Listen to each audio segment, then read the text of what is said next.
Hello, good morning friends. आज हम लोग देखेंगे बात करेंगे यूजीसी एक्ट के बारे में। ये यूजीसी एक्ट आखिर बताता क्या है, कहता क्या है, ठीक है? और ये एडवांटेज इसका क्या है, डिसएडवांटेजेस क्या है? क्या इसको अभी लाना इसको आवश्यकता थी या नहीं थी? तो चलिए शुरुआत करते हैं।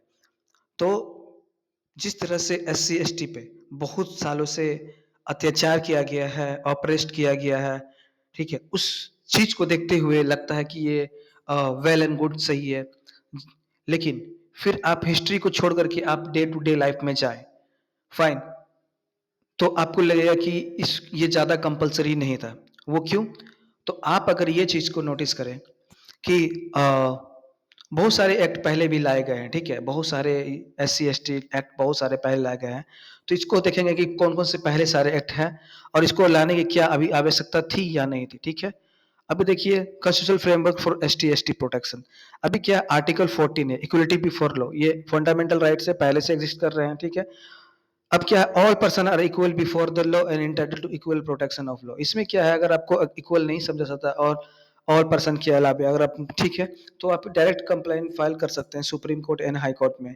ये फंडामेंटल राइट्स है 12 से 35 तक, आर्टिकल 12 से 35 तक जितने भी है वो फंडामेंटल राइट्स हैं और वो अगर ब्रीच होते हैं तो पर किसी भी विक्टिम को जिस पे अत्याचार हुआ है उसको ये राइट्स देता है कि आप डायरेक्ट कंप्लेंट फाइल करेंगे और आपका सबऑर्डिनेट कोर्ट्स नहीं, डायरेक्ट हाई कोर्ट और आप सुप्रीम कोर्ट आपकी बात को सुप्रीम कोर्ट आपकी बात को सुनेंगे, ठीक है? Article 15 prohibition of discrimination. Discrimination का मतलब होता है वही भेदभाव, ठीक है? अगर कोई आपका भेदभाव आपके साथ करता है, ठीक है, तो आप the state shall not discriminate on the ground of religion, race, caste, sex और प्लेस ऑफ बर्थ। इसमें क्या है कि कोई भी स्टेट का मतलब क्या है कि देखिए यहाँ पे स्टेट का मतलब ये होता है कि अ, कोई भी स्टेट मतलब क्या है कि आर्टिकल 12 में आप जाएँगे तो स्टेट का डेफिनेशन है। इसके अकॉर्डिंग क्या होता है, एक पुलिस स्टेशन भी स्टेट कहलाता है और एक स्टेट ऑफ बिहार भी स्टेट कहलाता है, स्टेट ऑफ हरियाणा भी स्टेट कहलाता है, ठीक है? स्टेट एक इंडिविजुअल कंट्री भी स्टेट कहलाता है। लेकिन यहाँ पे एक पूरा स्टेट का मतलब पूरा क्या हो गया, आप होल टर्म में हो गया, कोई भी इंस्टीट्यूशंस, ठीक है? गवर्नमेंट इंस्टीट्यूशन को भी हम लोग स्टेट कहते हैं। तो यहाँ पे स्टेट अगर कोई भी स्टेट, ठीक है, अगर आपके साथ डिस्क्रिमिनेशन करता है on the basis of religion, race, caste, sex और प्लेस ऑफ बर्थ, तो आप डायरेक्ट कंप्लेंट फाइल कर सकते हैं क्योंकि ये भी आर्टिकल 12 से 35 तक के अंतर्गत है। Allow special provision for SC ST in education and welfare. Article 16 equality in public employment, ये आपको देता है क्या होता है, guarantee in equal opportunity in public jobs, ठीक है? अब क्या, allow reservation in appointment and promotion for SC ST, ये क्या करता है, रिजर्वेशन भी अलाउ करता है। अब रिजर्वेशन क्यों चाहिए? देखिए क्या होता है ना कि एक नॉर्मल इंसान, जैसे जनरल की बात किया जा रहा है मोस्टली यहाँ पे, तो वो लोग क्या होते हैं ना कि वो लोग थोड़ा रिच होते हैं, ठीक है? जो रिच होते हैं उनको उस चीज़ों को एक्सेस करने में ज़्यादा परेशानी नहीं होती है। अब जिनका इंडिविजुअल पर डे का ही अर्निंग 500 से लेकर ₹1000 या फिर उससे भी कम है, तो उनको उसी चीज़ को एक्सेस करने में बहुत ज़्यादा कठिनाई होती है, जिसकी वजह से उनको इक्वालिटी में आना होगा। इक्वालिटी लाने के लिए यहाँ पे क्या होता है कि रिजर्वेशन दिया जाता है, ठीक है? लेकिन अगर हम बात करेंगे कि अगर इकोनॉमिक उनका सही है, जैसे अगर वेल एंड गुड है, जैसे उनका सर्टेन उनका इनकम जो है सर्टेन लिमिट से हाई है, लोगों के बराबर है, जनरल के बराबर है, तो वैसे लोगों को खुद ब खुद रिजर्वेशन को त्याग देना चाहिए क्योंकि रिजर्वेशन का मतलब है गरीब लोग जो है, ठीक है? एससी एसटी में जो बहुत ज़्यादा गरीब है, गरीब, ठीक है? उसके लिए रिजर्वेशन सूट बैठता है। अब जो एससी एसटी में आईएएस है, आईपीएस है, डॉक्टर्स है, इंजीनियर्स है, जिनका इनकम लाखों में है, अगर वो रिजर्वेशन ले रहे हैं तो उनको ये बेनिफिट नहीं लेना चाहिए और उनको अब खुद से ही एबोलिश कर देना चाहिए, ठीक है? अब क्या, आर्टिकल 17 एबोलिशन ऑफ अनटचेबिलिटी, ये खुद बोलता है untouchability is एबोलिश्ड and it's practice is an offence punishable by law. Untouchability का मतलब यही हुआ छुआछूत। अगर कोई आपके साथ मतलब एससी एसटी के साथ छुआछूत करता है तो ये भी पनिशेबल है, ये दिया गया है। इसका क्या है, core constitutional weapons against caste operation. Article 16 promotion of SC ST interest in DPSP. Directive principle of state policy में जो है आर्टिकल 46 में भी ये कहा गया है कि अब अनटचेबिलिटी को दूर करेंगे और अनटचेबिलिटी नहीं लाएंगे, ठीक है? The state must promote the educational and economic interest of SC ST, protect them from the social injustice and exploitation. अगर ये घटना होती है कि अगर उनको कुआं से पानी निकालने नहीं दिया जा रहा है, खैर अब तो कुआं कहीं रहा ही नहीं, कुआं का पानी की बात छोड़ो, सब इंडिविजुअल के घर में प्यूरीफायर है, मोटर है, कल है, सबका व्यवस्था है, तो इसकी बात ही नहीं होती है, ठीक है? और मुझे तो लगता है कि अब ऐसे यूजीसी एक्ट कोई ज़्यादा बेनिफिशियल नहीं है, क्योंकि अगर कोई एस सी एस टी का बंदा जाता है या ओबीसी की भी बंदा जाता है किसी रेस्टोरेंट में, होटल में, पब्लिक प्लेसेस में, मंदिर में, टेम्पल में, क्या उसे हटा दिया जाता है? बैनर लगा हुआ है क्या कि इसमें एस सी एस टी का प्रवेश निषेध है क्या? ऐसा कुछ नहीं है, पहले हुआ था, आई एग्री, लेकिन अभी सभी हमारे देश की जनता इतना एजुकेटेड हो चुके हैं कि ये सबसे ऊपर उठ चुके हैं। फाइन। अब अगर जो लाया जा रहा है यूजीसी एक्ट, ओनली इनका मोटिव सिर्फ पॉलिटिकल है, नॉट एजुकेशनल और इकोनॉमिक, ठीक है। Policy direction to the government, article 330 and 332 political reservation क्या कहता है कि पॉलिटिकल रिजर्वेशन आर्टिकल 330 एंड 332 में पॉलिटिकल रिजर्वेशन देता है, जिसमें कि क्या होता है, वो उनका reservation of seat for S C S T in Lok Sabha and state assembly, उनका रिजर्वेशन किया जाता है किसमें, लोकसभा में और स्टेट असेंबली में उनका रिजर्वेशन होगा, ठीक है। रिजर्वेशन रहेगा कि इतना सीट जो है ना वो एस सी एस टी के द्वारा ही भरा जाएगा। अब क्या है, आर्टिकल 338 एंड 338 से national commission creates, article 338 and 338 से क्या होता है, नेशनल कमीशन क्रिएट कर दिया गया एक अलग से।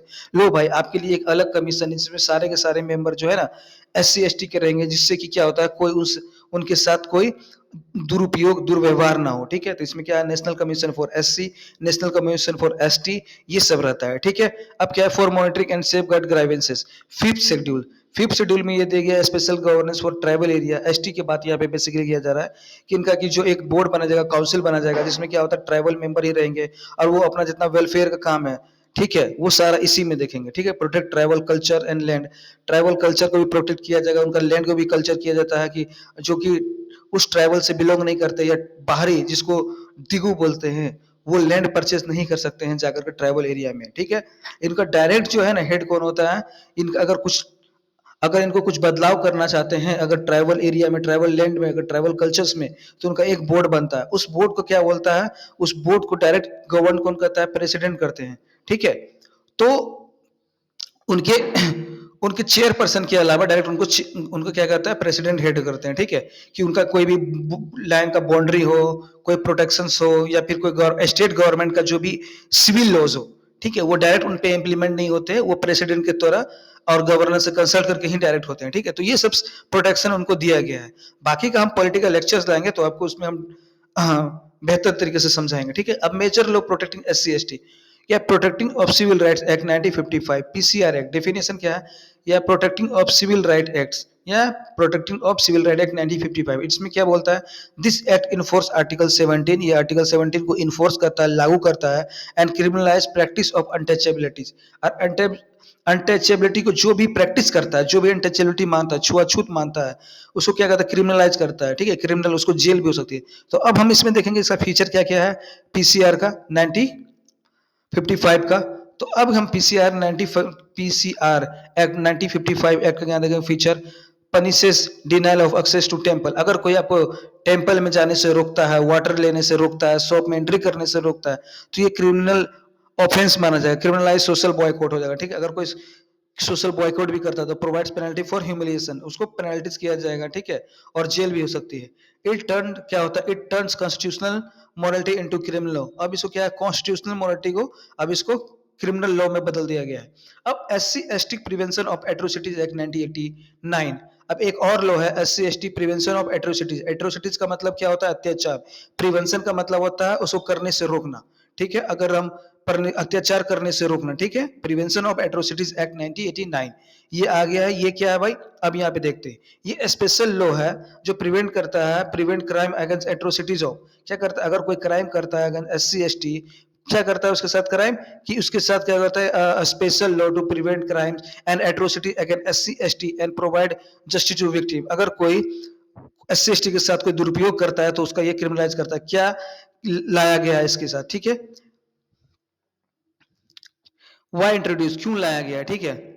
यहाँ पे क्या नहीं, क्यों क्यों लाया गया, वाई इंट्रोड्यूस, तो because ordinary IPC was not sufficient to handle caste based violence, because क्या था, ऑर्डिनरी जो लॉ अभी जो हम बताया आर्टिकल 16 15 ये सब, वो एट्रोसिटीज को हैंडल करने के लिए तो बहुत सफिशिएंट है, लेकिन यहाँ पे कानून को लगा कि यहाँ पे एट्रोसिटीज को ये रोकने में सफिशिएंट नहीं है, ठीक है। तो यहाँ पे देखते हैं क्या है, इंक्लूड्स पब्लिक ह्यूमिलेशन, अगर कोई आपके साथ पब्लिक ह्यूमिलेशन करता है, एससी एसटी को डायरेक्ट एससी एसटी बोलता है, सोशल बॉयकॉट कर देता है कि भाई ये एससी है और इसके साथ हम ना सोशल बॉयकॉट करते हैं, इसके पास से कुछ ना लेंगे ना कुछ देंगे ना इसके पास हम खेलने जाएंगे ना बात करने जाएंगे, सोशल बॉयकॉट वो होता है। अब लैंड ग्रैबिंग, कोई SC ST का लैंड ग्रैब कर रहा है, जबरदस्ती उसका छीन रहा है लैंड, ठीक है, फोर्स लेबर करवा रहा है। अगर कोई ऐसी कोई काम नहीं करना चाह रहा है लेकिन फिर भी उससे काम करवा रहा है वो, ठीक है, सेक्सुअल वायलेंस हो गया, ठीक है, डिनाइल ऑफ इकोनॉमिक राइट्स हो गया। अब उसका जो इकोनॉमिक्स मान के चलो 500 रुपए का उसका मजदूरी बनता है और उसको 500 रुपए नहीं दिया गया, तो क्या करेगा, तो उस पे ये क्या होता है, ये लॉ लागू होगा, ठीक है। अब क्या होता है, डिनाइल ऑफ इकोनॉमिक राइट्स। अब क्या है, डिस्ट्रक्शन ऑफ प्रॉपर्टी, उसका प्रॉपर्टी कोई दुकान है कोई घर है उसका डिस्ट्रक्शन तोड़ फोड़ दिया गया, उसके लिए की प्रोविजन, इसका प्रोविजन क्या है। अब क्या है, special court for speedy trials, एक स्पेशल कोर्ट्स बनाया गया है, ठीक है। ये कोर्ट्स नहीं, चलो कोर्ट्स के पास हमारे पास बहुत सारे पेंडिंग केसेस होते हैं जिसको देखने के लिए टाइम नहीं होता है, तो हो सकता है कि आपके इस केस को सुनवाई के लिए टाइम ना मिले कोर्ट को, तो एक स्पेशल कोर्ट्स दिया गया जिसको स्पीडी ट्रायल मिलेगा। अब क्या है, उस कोर्ट को एक टाइम दिया गया कि आप इतना टाइम मैनर में इस केस को सुलझाएंगे, ठीक है। उस कोर्ट के पास खुद ही प्रेशर है आपका केस को सुलझाने के लिए। विक्टिम कंपेंसेशन, अगर कोई विक्टिम है उसे कंपेंसेशन तुरंत मिलता है, ठीक है, उसमें नो डिले। विटनेस प्रोटेक्शन, अब क्या है, विटनेस का प्रोटेक्शन किया जाएगा। अगर कोई विटनेस बना है तो उसको प्रोटेक्शन भी मिलता है यहीं से, ठीक है। नॉन कंपाउंडेबल ऑफेंस, अब क्या है कि यहाँ पे नॉन कंपाउंडेबल ऑफेंस माना जाता है इसको। स्ट्रॉन्ग पनिशमेंट बहुत ज्यादा हार्ड दिया जाता है ताकि दोबारा कोई ऐसा जरूरत ना करे, ठीक है। अमेंडमेंट्स कब आ गया था, 2000, इसमें 2015 में अमेंडमेंट लाया गया था, एक्सपेंड लिस्ट ऑफ ऑफेंसेस। इसमें 2015 में अमेंडमेंट ला करके इसमें और भी लिस्ट को जोड़ा गया, ठीक है। एडेड राइट्स ऑफ विक्टिम को राइट को ऐड किया गया। टाइम लिमिट फॉर इन्वेस्टिगेशन को टाइम लिमिट किया गया। अब क्या है, 2018 अमेंडमेंट में फिर से लाया गया। रीस्टोर इमीडिएट एक्शन प्रोविजन, इसको इमीडिएट एक्शन जो प्रोविजन था इसको रीस्टोर कर दिया गया। स्ट्रेंथ विक्टिम प्रोटेक्शन, विक्टिम का प्रोटेक्शन को और स्ट्रेंथ कर दिया, उसको बचाव कर रख रखाव का, कि ठीक है उसको प्रोटेक्शन दिया जाए। This act is backbone of SC ST protection in India. अब क्या होता है, इस एक्ट को, PCR एक्ट को और प्रिवेंशन ऑफ एट्रोसिटीज एक्ट को, ठीक है, इसको बैकबोन माना गया है, ठीक है। किसको माना गया, SC ST को। अब क्या आ गया, अब इसके लिए हाँ, अब क्या आ गया, ST के लिए राइट्स आया। तभी से सिर्फ SC के लिए, ST था लेकिन उसमें SC का ज्यादा महत्वपूर्ण योगदान था। अब ST के लिए एक अलग से रूल बनता है, वो है क्या आता है, फॉरेस्ट राइट एक्ट 2006, ठीक है। Definition, recognises right of ST and traditional forest dweller over forest land and resources. अब क्या हो गया, जो कि फॉरेस्ट ड्वेलर हैं, जो कि फॉरेस्ट में ही रहते हैं, फॉरेस्ट के खाना पीना खाते हैं, फल फ्रूट्स पे जिंदा रहते हैं, उनके लकड़ी जो टूट के गिर जाते हैं, सूख के गिर जाते हैं, उन पे वो भरण पोषण करते हैं, उनको रिकॉग्नाइज किया गया है कि ये फॉरेस्ट का ही अभिन्न अंग है, ठीक है। पर्पस, लैंड ओनरशिप को बरकरार करने, लिवलीहुड प्रोटेक्शन, उनका जो लिवलीहुड प्रोटेक्शन है, जैसे जंगल से मध निकालना, जंगल से इकोनॉमिक सर्वाइवल के लिए फ्रूट्स निकालना, ठीक है। इसके लिए कल्चरल सर्वाइवल, उनका कल्चरल भी बना रहे, फेस्टिवल भी जिंदा रहे, उनका लैंग्वेज भी जिंदा रहे। इसके लिए prevent eviction and exploitation of tribal. अब ट्राइबल को ऐसा नहीं हो कि जंगल से निकाल के फेंक दिया जाए और लकड़ी काट दिया जाए, जैसे क्या बोलते हैं कि अंग्रेजों के टाइम पे किया जाता था, वैसा नहीं। अब क्या है, पंचायत एक्सटेंशन, एक पंचायत ला गया, पंचायत एक्ट 1966, पेशा जिसको बोलते हैं, यानी क्या है, panchayat extension to schedule area. अब पंचायत को शेड्यूल एरिया तक क्या कर दिया गया, एक्सटेंड कर दिया गया। और इसको क्या हुआ, कॉन्स्टिट्यूशनल वैलिडेशन दे दिया गया कि अगर आप में कोई, आप दोनों मतलब आप लोग के बीच अगर कोई लड़ाई होता है या कुछ भेदभाव है तो पहले आप लोग पंचायत में जाकर के सुलझाएंगे, ठीक है। इसके बाद पंचायत अगर नहीं सुलझाएगा तब फिर आप आगे बढ़ेंगे, ठीक है। तो ऐसा है। Extension panchayati raj to schedule area with tribal self rule feature, gram sabha power, ग्राम सभा को पावर दे दिया गया। कंट्रोल क्या होता है, ओवर रिसोर्सेस के ऊपर उनके पास कंट्रोल दे दिया गया। अब क्या, कंसेंट बिफोर लैंड एक्विजिशन। अब लैंड एक्विजिशन से पहले अगर कोई लैंड लेना चाहता है तो कंसेंट वहां का मेंबर का होना चाहिए, और तो और वहां का जो उस बोर्ड का जो मेंबर है उसका कंसेंट होना चाहिए, ठीक है। प्रमोट्स ट्राइबल ऑटोनॉमी, ट्राइबल को ऑटोनॉमी दे दिया गया, स्वतंत्रता दे दिया गया कि आपका ऑटोनॉमी है, कोई रिस्ट्रिक्शन कोई बाउंडेशन नहीं होगा। लेकिन हाँ, अगर आप टिम्बर को अगर आप इलीगली सेल करते हैं तो उस पर तो है ही, ठीक है। 5 में land acquisition act 2013, definition, provide fair compensation and safeguard when land is acquired, ठीक है। अगर लैंड एक्वायर्ड किया जाता है तो उसके लिए प्रोवाइड सफिशिएंट इक्विजिशन दिया जाता है। अब ऐसा नहीं है कि आपका लैंड को जो है ना जबरदस्ती को एक्वायर कर लिया जाएगा, ठीक है। ये फॉर एसटी के लिए स्पेशल कंसेंट रिक्वायरमेंट, अगर एसटी का कोई अगर जमीन लिया जाता तो स्पेशल कंसेंट रिटर्न में लिया जाएगा।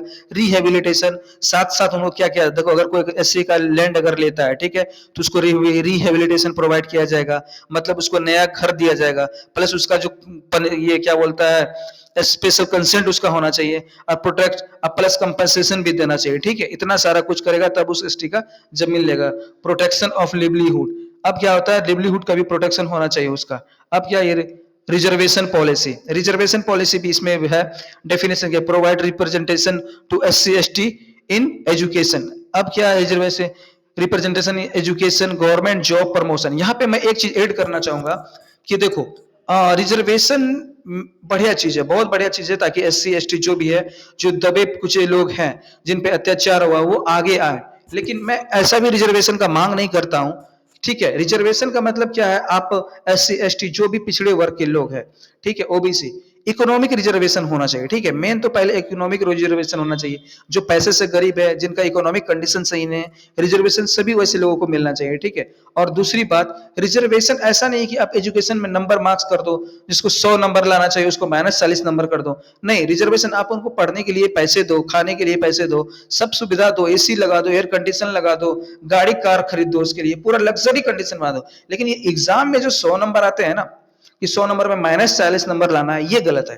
ये कैसे गलत है, ये में एससी एसटी लोग खुद नहीं जाएंगे उस डॉक्टर के पास जिनका एससी एसटी मेंबर डॉक्टर बने हुए हैं और -40 नंबर लाकर वो डॉक्टर बने हुए हैं। आप बात को समझ रहे हो ना, वो क्या ट्रीटमेंट करेगा, वो पेशेंट को सीधा रेफर करेगा भगवान के पास, समझ रहे हो ना आप। किसी भी सेक्टर में आप, एक अमेरिका का मैं एग्जांपल देता हूं, ठीक है, वहां पे क्या है कि reservation on the basis of caste religion नहीं दिया जाता, on the basis of handicap दिया जाता, सिर्फ एक ही है वहां पे रिजर्वेशन ऑन द अपंग जो हो चुका है, जो हैंडीकैप्ड है, ठीक है, उसको रिजर्वेशन दिया जाए। लेकिन उसमें भी वहां का लोग इंजीनियर और साइंटिस्ट का मानना ये है कि जैसे लोगों को रिजर्वेशन मिला है, उनको डॉक्टर ना बनना होगा, ना ही उनको इंजीनियर बनना होगा, ना ही वो एरोनॉटिक्स में जा सकते हैं, ना ही वो प्लेन क्राफ्ट में। क्यों? क्योंकि वहां पे हैम्पर होता है, वहां पे आपको रिजर्वेशन नहीं, नॉलेज की जरूरत पड़ता है। जब आप एयरक्राफ्ट असेंबल करते हैं या फिर मैन्युफैक्चर करते हैं, वहां पे 0.7 माइक्रोन की भी अगर इधर उधर होती है, मतलब बाल की भी बराबर आपकी इधर उधर होती हो, तो पूरा प्लेन करेस कर सकता है। तो ऐसे जगह पे रिजर्वेशन नहीं। लेकिन हमारे पास क्या है कि रिजर्वेशन के नाम पे रिजर्वेशन हर जगह, ठीक है। आप उनको मेंटेलिटी फिट करो, ठीक है, आप उनको सारा कुछ दो, जो जनरल से है ना उससे भी ज्यादा दो, एसी में रखो पूरा, ठीक है। मेरे को वो कंसर्न नहीं है कि आप ये करते हो, मेरे को ऐसा कोई कंसर्न नहीं, लेकिन एक क्राइटेरिया होना चाहिए ना, ठीक है। ऑब्जेक्टिव रिजर्व क्या होता है, representation and inclusion, educational and economic protection होगा उनका, एजुकेशन भी प्रोटेक्ट होगा, इकोनॉमिक भी प्रोटेक्शन होगा, स्कॉलरशिप दिया जाता है, बहुत सारे अभी गवर्नमेंट के द्वारा एससी एसटी के लिए स्कॉलरशिप चलाए जाते हैं, पोस्ट मैट्रिक स्कॉलरशिप भी है। अगर जो मैट्रिक पास कर चुके हैं एससी एसटी के बच्चा, उसके लिए भी स्कॉलरशिप है, national fellowship for ST ST fellowship scheme है, जो कि आप क्या बोलते हैं पीएचडी वगैरह एमफिल वगैरह कर रहे हैं उनके लिए फेलोशिप है। टॉप क्लास एजुकेशन स्कीम, अभी बहुत सारे स्कीम लाए हैं गवर्नमेंट। अगर ऐसे बच्चे हैं जो एससी एसटी के, जो मैट्रिक पास कर लिए हैं और आगे की पढ़ाई के लिए उनके पास पैसे नहीं है, तो कंसल्ट में मैं आपका एडमिशन करवाऊंगा बेहतर से बेहतर इंजीनियरिंग कॉलेज में, ठीक है। ये गवर्नमेंट का स्कीम है, मैं अपने पॉकेट से नहीं दूंगा, ठीक है। लेकिन आपके पास अवेयरनेस नहीं है, जानकारी नहीं है, इसलिए आपको लग रहा है, ठीक है। बहुत ज्यादा प्रॉब्लम तो ये होता है कि जब अवेयरनेस नहीं होता है लोगों को। अब क्या है, remove financial barrier, UGC equal opportunity cell. अब क्या है अपॉर्चुनिटी सेल, डेफिनेशन क्या है, cell in university to prevent discrimination and ensure inclusion. एक सेल्स बना दिया गया है कि उनके पास क्या इक्वल अपॉर्चुनिटी हो, ठीक है, फंक्शन हो, हैंडल कंप्लेंट्स हो, अवेयरनेस हो, अवेयरनेस क्रिएट करने के लिए, ठीक है।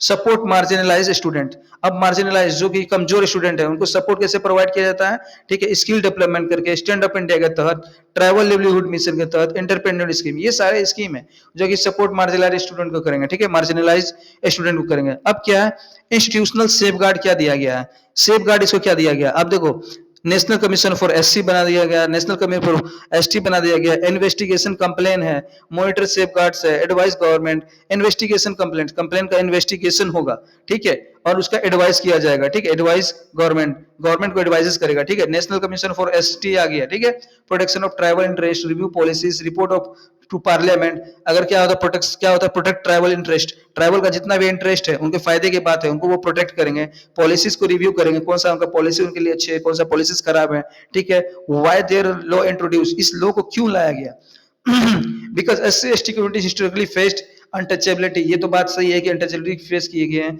एजुकेशनल एक्सक्लूजन रहा है, उनको एजुकेशन से दूर रखा गया है, इकोनॉमिक डिप्राइवेशन किया गया, वायलेंस उनके साथ किया गया है, ठीक है, पॉलिटिकल इनविजिबिलिटी हो गया। पॉलिटिकल क्या है, इनके पास कोई सही से इनविजिबिलिटी नहीं है, इनके पास दूरदर्शिता नहीं है, उनको देख नहीं पाते हैं, मतलब क्या होता है, उनके पास नॉलेज अवेयरनेस नहीं है, कहने का मतलब यही है। अब क्या है, the constitution adopted substantive equality not just formal equality. अब क्या है, रियल में जो है ना कॉन्स्टिट्यूशन इसके लिए इक्वलिटी को प्रावधान किया है, ना कि ऐसे ही हम बोल दिया है भाई, ठीक है। That means unequal condition require, क्या होता है, अनइक्वल सपोर्ट। अब इनके साथ जो अनइक्वल कंडीशन है, जैसे कि बहुत सारे गरीब इनको खाने के लिए नहीं होते हैं, ठीक है, इकोनॉमिक अपॉर्चुनिटी ज्यादा नहीं होती है, मतलब क्या, इनके रोजी रोजगार नहीं है ज्यादा, तो इनके लिए अनइक्वल कंडीशन है ना। जो पैसे वाले हैं, जिनके पास बहुत सारे सुविधा हैं, एसी में जाके पढ़ते हैं, बड़े बड़े ट्यूशन कंडीशन लेते हैं, उनके साथ तो ये डायरेक्ट फाइट नहीं कर पाएंगे ना, तो इनके लिए अनइक्वल कंडीशन है, इनके साथ तो अनइक्वल सपोर्ट भी इनके लिए, ठीक है। अनइक्वल सपोर्ट का मतलब क्या है, इनको फाइनेंशियली मजबूत किया जाएगा, गवर्नमेंट का स्कीम है कि आपको 40 नंबर पे पास कर दिया जाएगा, लेकिन मैं फिर बोल रहा हूं कि इनको 40 नंबर से पास नहीं कीजिए, इनको इक्वल सपोर्ट दीजिए, इनको पूरा बेहतरीन कंडीशन दीजिए, वर्ल्ड क्लास फैसिलिटीज दीजिए, लेकिन रिजर्वेशन मत दीजिए, ठीक है। फाइट करने दीजिए इनको, ठीक है। अगर आप किसी फाइटर को, अगर आप ऑन द बेसिस ऑफ ये लड़ाएंगे कि ये कमजोर है और ये सिकर, तो वो कभी मेंटेलिटी फिट नहीं होगा। आप समझ रहे हो मैं क्या बोलना चाह रहा हूँ। Social security, protection from humiliation and violence, humiliation and violence से प्रोटेक्ट करेगा। अभी भी इनफ सफिशिएंट लॉ है, सभी लोग को पता ही होगा कि अगर कोई SC/ST बोल करके एक्ट लगा दिया जाता है तो उनको प्लस कितना झेलना पड़ता है, समझ गए, जिनके ऊपर लगता है। representation, more SC/ST in education, services, politics, empowerment, land rights, scholarship, jobs, constitutional morality, promote dignity and exclusion, democratic stability, reduce alienation and conflict, कौन issue misuse। अब क्या है कि इनका मिसयूज कैसे होगा, ठीक है। मैं यूजीसी का खिलाफ कभी नहीं हूं, हाँ, ठीक है। मैं ये बोल रहा हूं कि इसमें जो क्या है ना, फॉल्स एलिगेशन मिसयूज इसका बहुत ज्यादा होगा। अब जैसे कि क्या होता है कि इसमें क्या एक कंसर्न है यूजीसी वाले एक्ट में, अगर कोई SC/ST का बंदा अगर किसी जनरल SC/ST OBC के बंदा किसी जनरल कास्ट पे लगा देंगे, ठीक है, एलिगेशंस, तो अब क्या हो कि उनको डायरेक्ट हैम्पर करेगा, ठीक है, उनको डायरेक्ट हैम्पर करेगा, पुलिस उठा कर ले जाएगी। ऐसे क्या हो जाएगा, वो बंदा सुसाइड भी कर सकता है जिसपे एलिगेशंस लगा है, ठीक है। कोई लड़की आई बोलेगी हमको ये जनरल का लड़का पसंद है, अगर नहीं तो ये कर लेगा, ये दूसरी बात हो गया। तीसरी बात है उसका जो पर्सनल जो रेपुटेशन है, ठीक है, अगर कोई IAS IPS बनना चाहता है, उसके पास पहले ही एलिगेशन रहेगा, केस रहेगा, उनका वो जॉब नहीं हो पाएगा, उनका डिफेम हो जाएगा, बदनामी हो जाएगी, ठीक है। तो समझ रहे हो आप कितना चीज है। तो false allegation, some complaints are motivated are personal. आपको एक केस बताएंगे जिसमें केस में बताया गया 75% of the cases are false complaints, ठीक है। हम ऐसा नहीं बोल रहे हैं कि उन पे अत्याचार नहीं हुआ और नहीं होता, होता है, जरूर होता है, लेकिन देखो, अगर कोई चीज, कोई भी कानून या कोई वेपन आप ऐसा बनाते हो जिसमें मरीज बचने से ज्यादा मरता है मरीज, तो उस प्रिवेंशन मेडिसिन की कोई खास अहमियत नहीं रह जाती है, लाने के लिए कोई फायदा नहीं रहती। अगर आपने मेडिसिन बनाया कफ सिरप, ठीक है, उस कफ सिरप से खांसी कम, बच्चे ज्यादा मर रहे हैं, तो फिर ठीक है, कोई यूज नहीं करेगा। बात यही है यहाँ पे कि इसका यूज जो है ना, एलिगेशन के लिए, फॉल्स एलिगेशन के लिए बहुत ज्यादा मिस यूज होगा। एक्शन क्या होता है, बिफोर इंक्वायरी। अब क्या होता है, इंक्वायरी किए बिना ही, अब उस पर क्या सही क्या गलत नहीं है, immediate action harm reputation, reputation को हार्म करेगा। Career and social damage, career damage का सदस्य, जैसे मैंने आपको बताया, accuse faces suspension, stigma, merit versus equality debate, general category feels limited opportunity. General, देखो जनरल के लोग जो है ना, जैसे बोलते हैं मरवाड़ी बनिया और जो भी जो जनरल के लोग हैं, वो क्यों आ गए आपको बिजनेस लाइन में, आपको पता है, वो इसलिए लाइन में आ गए, उनको पता है कि हम ज्यादा से ज्यादा हम फाइट नहीं कर पाएंगे, ठीक है, क्योंकि इतना से ज्यादा 95% लाना, 94% लाना, ये एक इम्पॉसिबल बात होती है। और जहां पे 40-50% आपको लाना पड़ता है, 60%, में यूपीएससी की बात कर रहा हूँ, ठीक है, और कहीं भी बात कर रहा हूँ, ये नहीं होता। जैसे कि अभी नीट में ही -40 नंबर ये लाने के लिए तो लोग डिमोटिवेट हो जाते हैं ना। अब क्या होता है, weak punishment for false cases. अब क्या होता है, अब कोई फॉल्स केसेस ले गया, उस पर कोई फास्ट ट्रैक एक्शन नहीं है, और इस केस में तो क्या होता है, यूजीसी केस में तो सीधा इग्नोर कर दिया गया कि अगर आप फॉल्स कंप्लेंट्स लगा दिए गए हैं और आपको पता चलता है ये फॉल्स कंप्लेंट है, तो उसके विरुद्ध कोई कार्रवाई नहीं होगी। नहीं डिफेमेशन का केस लगेगा कि मेरा नाम बर्बाद कर दिया, नहीं नाम खराब कर, कोई केस नहीं, जाओ बेटा तुम ऐसे ही लगाते रहो, ठीक है। अब क्या, लॉन्ग जुडिशियल प्रोसेस। अब क्या, justice delays, 7 vestige weakness the credibility of genuine protection. अब क्या, सुप्रीम कोर्ट का पहले ही एक जजमेंट आया था, 2 जजमेंट, सुप्रीम कोर्ट इंटरवेंशन। इसमें सुप्रीम कोर्ट इंटरवेंशन कब किए थे, 2018 में। कौन सा, Subhash Kashinath Mahajan versus state of Maharashtra. Subhash Kashinath Mahajan versus state of Maharashtra में एक केस आया था जिसमें कोर्ट ने कहा था कि नो ऑटोमेटिक अरेस्ट। पहले क्या था कि ऑटोमेटिक अरेस्ट हो जाता, आप पे एलिगेशन लगाया कि एससी एसटी ने आपको गाली दे दिया या फिर आपने एससी एसटी को सिर्फ एससी एसटी कह दिया है तो आपको ऑटोमेटिक अरेस्ट हो जाता था, प्रिलिमिनरी इंक्वायरी नीडेड। ठीक है, अब क्या है कि प्रिलिमिनरी इंक्वायरी पहले नीडेड नहीं होती थी, लेकिन अब इसके बाद आने के बाद नो ऑटोमेटिक अरेस्ट होगा, प्रिलिमिनरी इंक्वायरी नीडेड होगा, मतलब जांच पड़ताल जरूरी हो जाएगा। Protection should not become prosecution. Protection के बाद है ना कि अगर किसी एससी एसटी को प्रोटेक्शन दिया गया तो उसका मतलब नहीं है कि प्रोसिक्यूशन किसी का आप हरासमेंट करने लगे। अब एक और केस आया doctor Subramanian Swamy versus union of India. ये question UPSC point of view से बहुत ज्यादा इंपॉर्टेंट है। दो केस सुप्रीम कोर्ट क्या होता है, Subhash Kashinath Mahajan versus state of Maharashtra 2018 and doctor Subramanian Swamy versus union of India. Balance dignity with rights, इसमें क्या आता है, बैलेंस डिग्निटी होगा with right. Indira Swamy case context introduce ये हो गया। ये प्रीलिम्स एंड मेंस के पॉइंट्स ऑफ व्यू से बहुत ज्यादा इंपॉर्टेंट है। बाकी बात आप क्या विचार रखते हैं, आपका क्या थॉट्स है, क्या ये कानून आना चाहिए, आप कमेंट सेक्शन में बताएं। ठीक है, इंट्रोडक्शन आपका ये है, आप ऐसे इंट्रोडक्शन लिखेंगे, इंडिया इज क्या होता है society, India is a society historically divided by a caste, by centuries scheduled caste and a scheduled tribe, suffered social exclusion, untouchability, denial of education, landless, and violence. When India became independent, the constitution maker realized that formal equality is not enough. Therefore, India adopted the idea of protective indiscrimination to ensure substantive equality, meaning real equality in outcomes, not just on paper. ठीक है, thus a strong framework of constitutional provisions, law, institutions and policies was created to protect SC/ST communities and integrate them to. वही बात है कि सदियों से इन पे अत्याचार होता रहा है ना, ऑन द नेम ऑफ क्या होता है वायलेंस, अनटचेबिलिटी, एजुकेशन, ये मंदिर में टेंपल वगैरह का, तो अब इनके पास लॉ दिया गया है। लेकिन बाबा भीमराव अंबेडकर द्वारा भी इनको पता था कि इनका कानून का मिसयूज किया जाएगा, इसलिए यूजीसी एक्ट को इंप्लीमेंट तभी नहीं किए थे और नहीं लाया गया। जितना लॉ उन्होंने दिया वो देखे कि सफिशिएंट है। ठीक है, वो एक बाबा भीमराव अंबेडकर जी एक महान और विजनरी पर्सन थे, जो क्या होगा फ्यूचर में वो बहुत ज्यादा उससे वो पहले ही भाप लेता था। ठीक है, की प्रोविजन क्या है यूजीसी का की प्रोविजन। ठीक है, यहाँ पे आप स्पेशली यूजीसी के बारे में देखें, protection of equality in higher education institution regulation 2026। अब क्या होता है, हायर एजुकेशन में आपको प्रोटेक्शन प्रोवाइड किया था इन जनवरी 2026 the university council commission notified new equity regulation officially name the UGC protection of equity in higher education regulation 2026 which replaced the provision anti discrimination framework from 2012. This regulation were introduced under the authority of UGC act to promote inclusion and prevent discrimination in Indian universities and colleges. देखो ये Indian universities and colleges में जो discrimination हो रहे होंगे उसको रोकने के लिए ये लॉ लाया गया है। लेकिन ये लॉ लाया गया तो इसको देख सकते हैं। ठीक है, कोर ऑब्जेक्ट इस लॉ का क्या है, the main goal of the 2026 UGC regulation is to eliminate. इससे मेन गोल क्या है, the main goal of the UGC act 2026 regulation is to eliminate discrimination and promote equity in higher education institution specially for marginalized group like schedule caste and schedule tribe other पे OBC.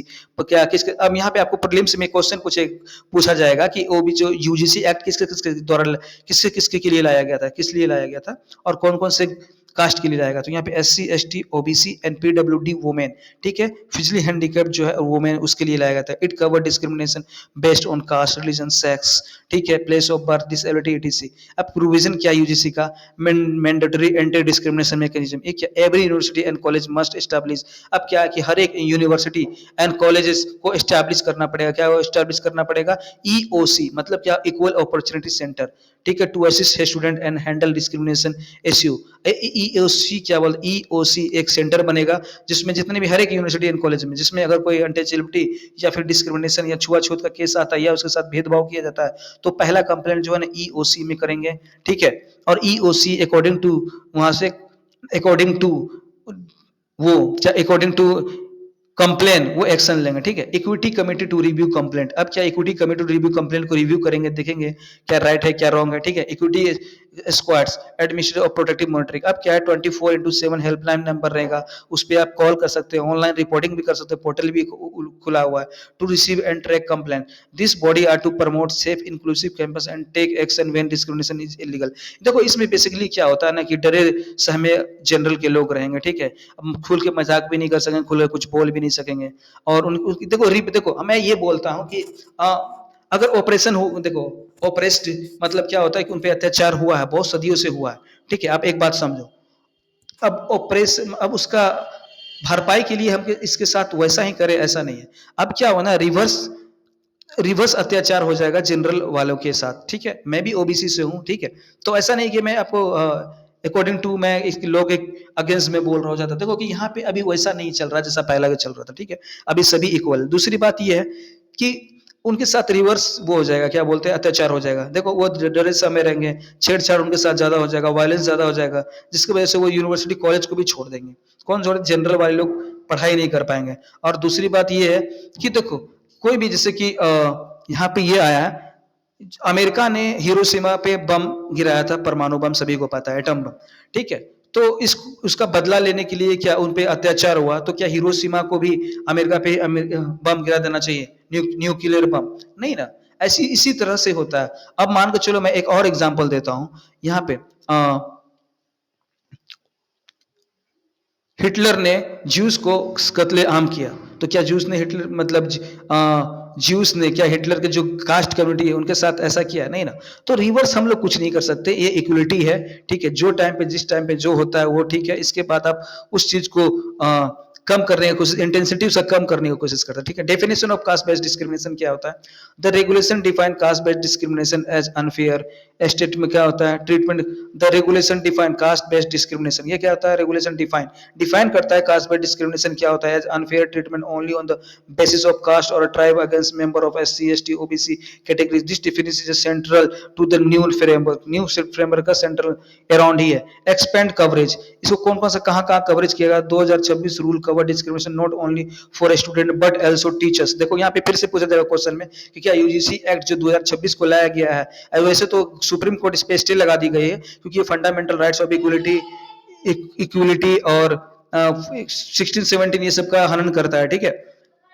तो यहाँ क्या था, 2026 rule cover discrimination not only for student के लिए cover नहीं कर रहा था, बल्कि टीचर के लिए भी, नॉन टीचिंग स्टाफ के लिए भी, जो कि नॉन टीचिंग स्टाफ है, and visitor on a ground including caste, gender, religion, यानी ये, ठीक है, जो भी वहां पे विजिट कर रहे हैं कॉलेज में, उसके लिए भी ये रूल लागू होता है, ठीक है।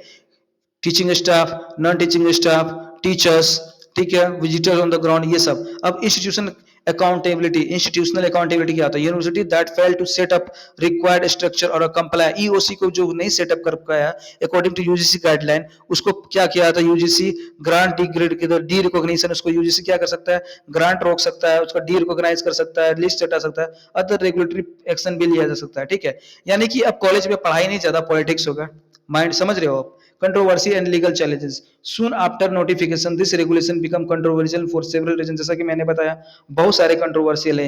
ये कंट्रोवर्शियल क्यों बनी है? ब्रॉड डेफिनेशन एंड स्कोप, इसका बहुत ज्यादा ब्रॉड डेफिनेशन है कि मतलब इसका एंडिंग ही नहीं है, जा ही जा रहा है, ठीक है। Critics argue that definition exclude general category student from protections, मैंने बोला ना कि प्रोटेक्शन से इनको वंचित कर दिया गया, and only protect SC ST in OBC, leading to claim of bias, ठीक है। अब इसमें क्या होता है, बायस मतलब क्या होता है, अब जनरल वाले स्कूल कॉलेज भी ना जाएंगे, यही बात हो जाती है, ठीक है।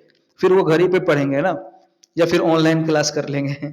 Absence of safeguard for complaints. The final 2026 rule reportedly removed proposed claims to punish false or malicious complaints, which may legal expert and student bodies said could eyelid misuse. The final 2026 rule reportedly removed proposal clause to punish false and malicious complaints, ठीक है।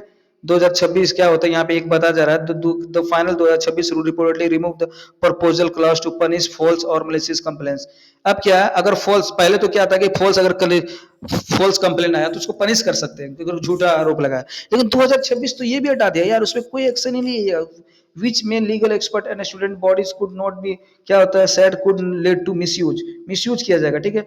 अब क्या, vague provision, the supreme court has stayed the implementation of this regulation, रोक लगा दिया supreme court, ठीक है, citing concern that the language is vague, बहुत ज्यादा बुरा लैंग्वेज है, and may be misuse and needs review, इसको मिसयूज भी हो सकता है, रिव्यू की जरूरत पड़ता है। वाइड स्प्रेड प्रोटेस्ट, बहुत ज्यादा प्रोटेस्ट हुआ, तो ये सब यूजीसी को लेकर के गाइडलाइंस है। आपका क्या कहना है, आप कमेंट सेक्शन में बताएं, क्या ये लॉ सही है, और ये अगर सही है तो किस बेसिस पे सही है। ठीक है, मैंने पहले बता दिया 3-4 पॉइंट्स कि अगर ये सही है, देखो कि किसी के साथ हम रिवर्स नहीं कर सकते जो वो किया। जैसे अमेरिका वाले ने एटम बम गिराया, और पहला एग्जाम्पल, दूसरा एग्जाम्पल ने जूइस ने क्या बोलता है, हिटलर ने जूइस के साथ जो उसको क्या नरसंहार किया, वो भी सही नहीं है, लेकिन उसको भी रिवर्स नहीं किया जा सकता। ठीक है, तो ये सब होता रहा है। ठीक है, it was the part of society, but currently ये एग्जिस्ट नहीं कर रहा है। क्या आपको कहीं भी इंस्टीट्यूशन, रेस्टोरेंट, पानी, खैर कुआं तो अब रहा नहीं, ऐसा जगह पे रोका जाता तो आप हमें बताएं। ठीक है, अगर आपके साथ भी कोई अगर ऐसा घटना हुआ हो छुआछूत का, और ये कि मैं आपको रेस्टोरेंट में नहीं घुसने दूंगा, और अनइक्वलिटी का, तो हमें जरूर बताएं। मैं भी अवेयर हूंगा कि नहीं, अभी भी हमारे पास एक ऐसा समाज है जो ये सबसे घृणा करता है और छुआछूत करता है। ठीक है, तो आज के लिए इतना ही, चलते हैं, बाय बाय।